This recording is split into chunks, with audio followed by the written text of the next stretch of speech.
오래전에 제가 읽었던 글이 있는데요. 워낙 참 글이 감동이 있어서 이렇게 스크랩을 해놨던 글이 하나 있습니다. 제목이 뉴욕의 두 얼굴이라고 하는 글이에요. 뉴욕을 좋게 평가하는 사람들은 뉴욕은 세계의 정치, 경제, 문화의 중심지로 지구촌에서 수도의 역할을 감당하고 있으며 매우 아름다운 도시로 살기 좋은 곳이라고 이야기한다는 거예요. 그 근거로 뉴욕은 국제정부라고 말할 수 있는 유엔의 본부가 뉴욕에 있고 전 세계 4만 명의 외교관들이 모여서 그리고 또 유엔 직원들이 상주하고 전 세계 정치의 중심지다, 정치 1번지다 이렇게 이야기할 수 있고, 월스트리트 금융가는 세계 경제를 움직이는 세계 경제의 심장이다 말할 수도 있다는 것이죠. 메트로폴리탄 박물관을 비롯해서 700여 개의 박물관과 미술관, 204개나 되는 도서관에 4,700만 권이라고 되는 엄청난 책들이 그 도서관에 꽂혀 있고, 연 3억 불 이상의 티켓 수입을 올리는 브로드웨이, 메트로폴리탄 오페라, 뉴욕 필하모니 오케스트라로 대변되는 이 뉴욕은 세계 문화의 중심지다라고 말할 수 있다는 것이죠. 뿐만 아니라 뉴욕은 아이비리그, 미국의 최고의 대학이라고 이야기하는 아이비리그의 대학의 본거지이고, 수많은 대학들이 모여 있어서 젊은이들이 100만 명이 넘는 젊은이들로 가득 차 있는 도시가 바로 뉴욕이라고 하는 것이죠. 그래서 뉴욕을 다녀온 사람들은 뉴욕 예찬론자가 되어서 전 세계의 수도가 뉴욕이 되어야 한다라고 말할 정도로 뉴욕은 꼭 살고 싶은 도시다라고 말한다는 것이죠. 여러분, 여기까지 들으면 어때요? 뉴욕 가보고 싶죠? 네, 이거 가보고 싶어요. 그래요. 그런데 이 얘기만 있는 게 아니에요. 그러나 또 다른 측면의 뉴욕이 있다는 거예요. 뉴욕은 세계 각국에서 몰려든 200만 명의 불법 체류자들이 있고, 그들이 모두 거의 대부분 온전한 직업을 갖지 못한 채 거리를 활보하고 있다는 것이죠. 뉴욕은 집 없는 사람, 홈리스들이 세계에서 가장 많은 도시이고 4만 명의 경찰을 보유하고 있지만 상대적으로 전 세계 도시 중에 범죄 1위의 도시이고, 욕과 불친절은 물론이고 포르노 산업 또한 세계 1위의 도시가 바로 뉴욕이라는 것이에요. 해가 지면 권총을 소지하지 않고는 거리를 다닐 수 없을 만큼 무법천지의 도시가 바로 뉴욕이라는 것입니다. 그래서 뉴욕을 다녀온 또 다른 사람들은 뉴욕의 화려한 기억은 지워버리고, 뉴욕이라는 도시는 도저히 사람이 살 수 없는 도시다, 그리고 신의 저주를 받은 도시다, 창세기에 등장하는 소돔과 고모라 같은 도시다, 뉴욕은 살 곳이 못 된다 라고 이야기를 한다는 것입니다. 자, 뉴욕에 살고 싶으세요? 이 얘기 들으니까 아이고 이게 바로 뉴욕의 두 얼굴이라는 거예요. 이 상반된 뉴욕에 대한 평가를 보면서 어느 것이 진짜 뉴욕의 모습일까? 어느 것이 진짜 뉴욕의 모습일까요? 둘 다죠. 둘 다가 뉴욕의 모습이라고 하는 것입니다. 누구나 살고 싶은 아름다움과 화려함이 있지만, 그러나 그 이면에는 그곳에 산다는 것이 매우 위험하고 그리고 매우 고통스럽기까지 한 도시가 뉴욕일 수 있다는 것입니다. 근데요, 제가 이 얘기를 읽으면서 떠오른 게 있었어요. 그게 뭐냐? 교회가 생각났어요. 교회. 어떤 사람들은 교회를 천국이라고 이야기해요. 그렇죠? 교회는 사랑이 가득하고 처음 만난 사람에게도 환한 미소로 안아주고 섬기고 또 나누고 희생이 있고 서로를 축복해주고 그런 너무나도 행복한 곳이다. 위로해주고 격려해주고 나를 위해서 눈물로 기도해주는, 야, 이런 곳이 있나? 여기가 지상 낙원이다. 믿으십니까? 아멘 소리가 별로 안 나오네요. 그렇게 생각하는 사람은 지금 별로 없다는 얘기네요. 그렇게 생각하는 사람도 있고, 그런데 또 어떤 사람은요, 교회는 가서는 안 될 곳이다. 교회는 겉으로는 사람들이 환한 미소를 하고 있지만 뒤돌아서면 욕하고 험담하고 돈 없으면 무시당하고, 그리고 힘 있는 사람이 또 은근히 대접받는 그런 데가 또 교회다. 교회도 세상과 별반 다른 것이 없다. 아유, 교회 가면 뭐해? 갈 필요 없어 라고 말하는 사람도 있다는 거예요. 여러분, 어떤 게 진짜 교회의 모습인가요? 전자예요, 후자예요? 말하기 쉽지 않죠.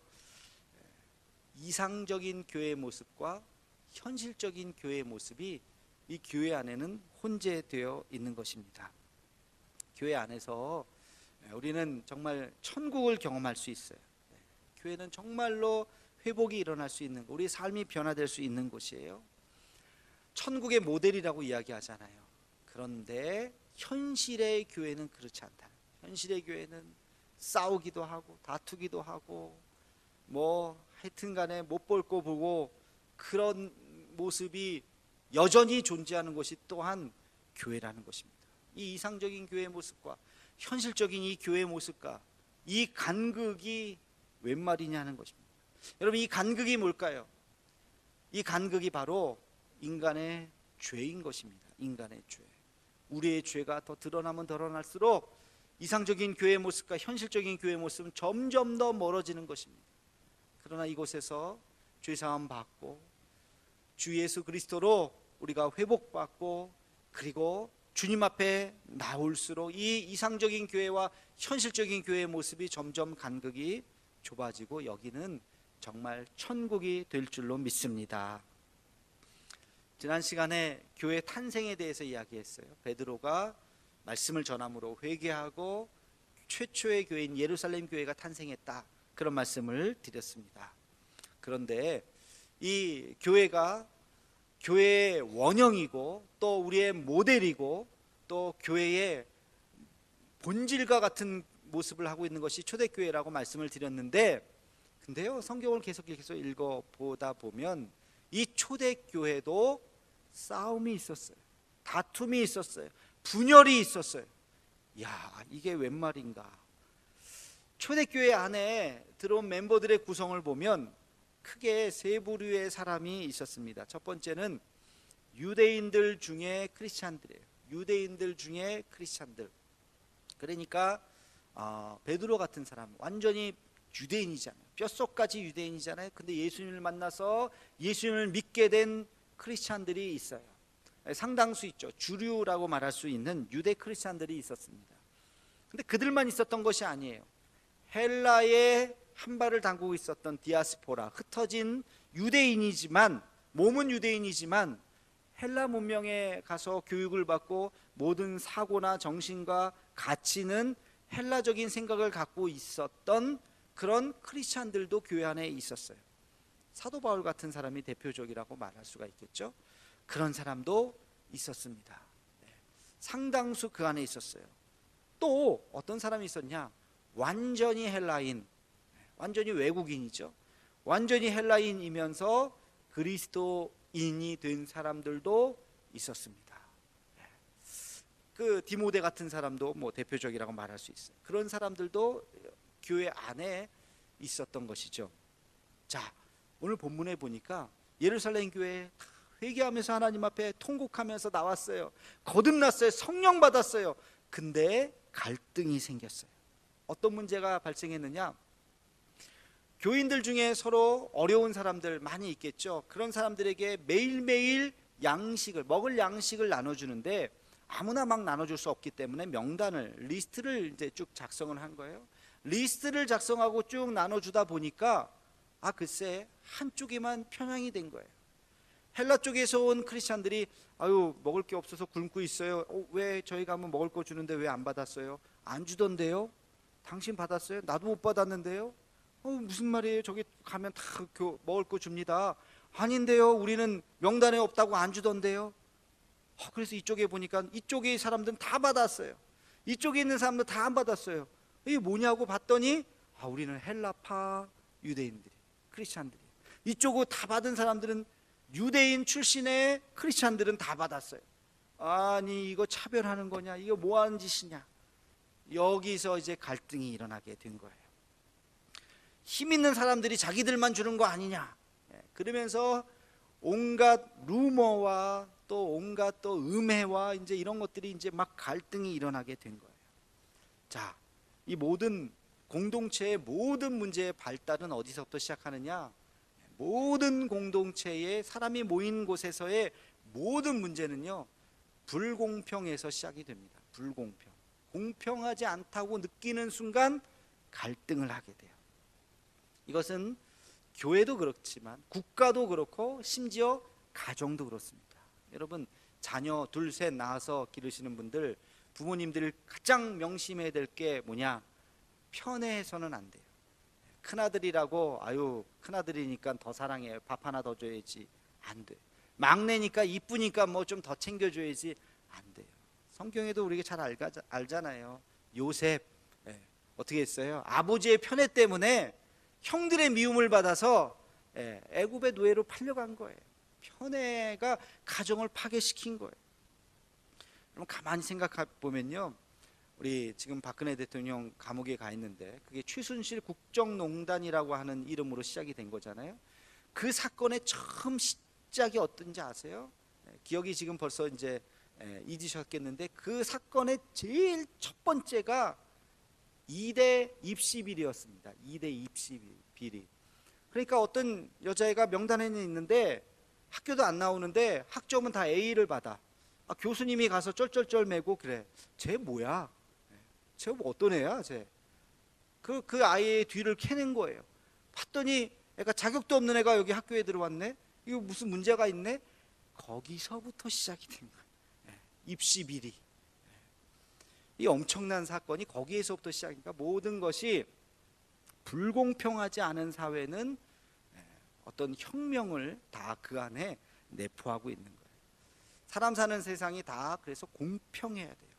공평하지 않으면 권력에 줄을 서겠죠. 내가 정직하게 살면 뭐해? 내가 저 사람하고 친구하는 게 더 좋겠지. 편법과 불법이 생기는 것이고, 유전무죄, 무전유죄, 이런 생각을 하게 되는 것이고, 그런 사회는 병든 사회라는 것입니다. 교회도 그래. 교회도 다 누군가 힘 있는 사람이 어디 있습니까? 다 예수님 앞에서 우리는 다 죄인인 것을, 우리가 다 하나가 되어서 먼저 오고 나중 온 것이 뭐가 중요하겠어요? 가지고 안 가진 것이 뭐가 중요하겠어요? 정치적으로 진보와 보수가 뭐가 중요하겠어요? 예수님 안에서 우리가 다 공평하게 하나님 안에서 하나를 이루어야 할 줄로 믿습니다. 자, 초대교회가 이게 문제였어요. 한쪽에 쏠리기 시작했어요.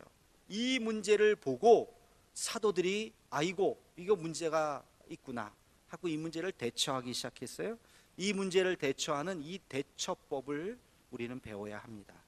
자, 먼저 이 문제를 어떻게 인식했느냐, 우리 함께 같이 2절 말씀을 읽겠습니다. 시작.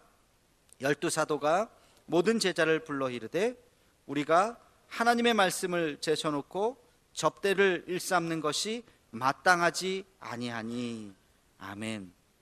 저는 이 말씀을 묵상하다가 깜짝 놀랐어요. 역시 사도들이구나. 여러분, 그 문제를 가만히 한번 상상을 해보세요. 접대를 일삼는 거, 뭐 가난한 사람, 배고픈 사람들에게 양식을 나눠주는 거, 리스트를 적는 거예요. 그거 몇 사람이 맡아서 했었겠죠. 그게 한두 사람의 개인적인 비리라고 생각하지 않았다는 거예요. 이게 한두 사람의 실수의 문제가 아니다. 한두 사람의 비리의 문제가 아니라 이것은 우리 공동체 모두의 문제다. 왜? 사도들이 해야 할 일이 뭐예요? 말씀 전하고 기도하고 말씀을 가르치고 이런 일들을 주로 하고 있었는데, 매일매일 양식이 있으니까 그걸 나눠줘야 하는 일도 해야 돼요. 시간이 없으니까 그 일을 대충 한 거예요. 그냥 봐가지고 그냥 누구 예 하면서 그걸 막 시간도 없고 힘들고 바쁘니까 하다 보니까 그게 제대로 안 일어나는 거예요. 헬라 사람들에 대한 명단이 완전히 빠져요. 행정실수, 행정착오. 왜? 바쁘다 보니까 시간이 없다는 거예요. 그러니까 이것은 개인의 비리나 개인의 문제가 아니라 우리 교회의 전체 시스템에 대한 문제다. 사도들이 이 일을 너무나도 많은 업무를 하다 보니까 이 문제를 하지 못했구나 하는 반성을 하기 시작한 것이죠. 한두 사람에게 손가락질 하지 않았다는 거예요. 네 때문에 그래, 네 때문에 그래. 그렇지 않았다는 거예요. 우리 모두의 문제다, 시스템의 문제다 라는 것이죠. 저는 이것이 지도자의 통찰력이라고 생각해요. 어떤 문제가 발생하면 국가적으로도 지역적으로도 교회 안에서도 마찬가지예요. 문제가 없을 수는 없어요. 여러 가지 그런 일들을 딱 인식했을 때 개인의 문제인가, 조직의 문제인가, 시스템의 문제인가를 분별할 수 있어야 돼요. 그래서 이 12사도들이 모여서 회의를 하고 기도를 하는 가운데 이것은 만약에 그 사람을 바꾼다고 해서 될 문제가 아니다. 그 사람을 바꿔도 또 똑같은 일이 또 반복된다. 사람의 문제가 아니라 시스템의 문제구나 하고 조직을 바꾸기로 결심했다는 것입니다. 여러분, 세상의 조직도 마찬가지지만 교회도 마찬가지입니다. 명심해야 될 거, 교회의 모든 제도가 항구적인 것이 없어요. 하나 만들면 영원히 예수님 오실 때까지 그냥 간다? 그런 제도는 있을 수가 없어요. 더 좋은 방법이 있으면 개선해야 돼요. 더 좋은 일들이 있으면 그것에 대해서 변화를 가져야 돼요. 예를 들어서 어떤 교회가 10년, 20년이 지났는데 우리 교회는 똑같아 라고 이야기하면 그건 자랑이 아니에요. 부끄러운 것이죠. 게으르거나 눈과 귀가 세상에 닫혀 있거나 지독히 율법적이거나 셋 중에 하나예요. 교회는 계속해서 끊임없이 변해가야 합니다. 세상과 대화해야 되고 소통해야 되고 끊임없이 변해가야 하는 것입니다. 교회는 계속해서 변하는 거예요. 상황에 따라서, 세상의 도전에 따라서 변할 수 있어요. 자, 이 사도들이 모여서 이런 문제가 원망과 불평이 있으니까 이 문제를 해결하기 위해서 어떤 해결책을 내놓았느냐? 7명의 일꾼을 뽑았습니다. 우리가 말하는 소위 7집사라고 이야기하는 사람을 뽑게 되었어요. 근데 여기서 중요한 것이 있어요. 수많은 사람들 중에서 누구를 뽑냐는 거예요. 누구를. 그렇죠? 이게 참 고민이잖아요. 키 큰 사람을 뽑을 수도 없고, 제일 젊은 사람 뽑을 수도 없고, 돈 많은 사람 뽑을 수도 없고, 누구를 뽑냐 이거예요. 그 기준을 성경은 이렇게 적었습니다. 우리 함께 3절 말씀을 읽겠습니다. 시작. 형제들아, 너희 가운데서 성령과 지혜가 충만하여 칭찬받는 사람 7을 택하라. 우리가 이 일을 그들에게 맡기고. 아멘. 자, 여기 보니까 이 사도들이 모여서 이런 사람을 뽑읍시다 라고 이제 결론을 내린 3가지의 조건이 있어요. 첫 번째는 뭐라고요? 성령이 충만한 사람. 그렇죠? 성령과 지혜가 충만하여 그랬으니까 성령이 충만한 사람을 뽑았어요. 공교롭게도 오늘 우리가 항존직 선거하는 날이에요. 제가 마치 준비한 것처럼 오늘 말씀을 이렇게 딱 했는데 이게 우연히 맞았던 하나님의 섭리인 줄로 믿습니다. 선거하는 날 오늘 딱 이 본문을 우리가 함께 같이 나누게 되는데요. 우리도 어떤 일꾼을 뽑아야 되는가, 오늘 말씀을 우리가 함께 읽으면서 여러분 머릿속에 그분 하고 그분이 떠오르시기를 바랍니다. 성령이 충만한 사람을 뽑아야 된다, 일꾼을 잘 뽑아야 된다고 하는 것을 제가 몇 년 전에 어떤 이야기를 듣고서 굉장히 경각심을 가졌어요. 몇 년 전에 어떤 작은 교회에서 장로 선거를 하게 되었는데요. 수년 동안 열심히 일한 사람들, 작은 교회니까 조금만 열심히 해도 눈에 띄겠죠. 열심히 일한 사람, 저분 참 훌륭하네, 참 잘하네, 사람들 마음을 다 그분이 다 이렇게 뺏어갔어요. 그래서 이제 선거를 하게 돼서 우리 교회도 이제 장로를 뽑아야 되겠습니다 해가지고 이제 장로를 뽑아서 그분이 됐어요. 근데요, 그분이 신천지였어요. 신천지. 3, 4년만 작은 교회에서 열심히 막 섬기고 그러면 한 100명도 되지도 않는 교회에서 저분 참 훌륭하네, 저분 장로를 뽑아야 되겠다, 뽑을 수 있는 거예요. 근데 그분이 신천지였어요. 실화예요. 그 신천지가, 이분이 장로가 딱 되자마자 어떻게 했을까요? 목사님하고 갈등을 일으킨 거예요.